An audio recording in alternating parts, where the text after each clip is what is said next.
श्री स्वामी समर्थ. निष्ठा हा संकटमुक्तीचा मार्ग. अशी काही गोष्टीची अपेक्षा करून दुःखाशिवाय काय मिळणार?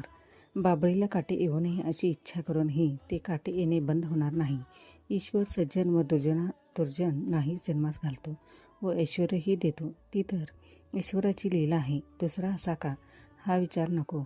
कारण दुःख हे बाहेरून येत नाही, ती तर आपल्याच मनाची आतील निर्मिती असते. दुसऱ्याला सुधारणे संपूर्णपणे आपल्या हाती नसते, पण स्वतःला सुधारणे संपूर्णपणे आपल्या हाती असते. तेच प्रथम सेवेकराने करावे. सेवेकराने दुसऱ्याच्या चुका शोधण्याचा नसता उद्योग करण्यापेक्षा स्वतःचे आत्मनिरीक्षण करून स्वतःच्या चुका सुधारणे हेच खरे अध्यात्म आहे.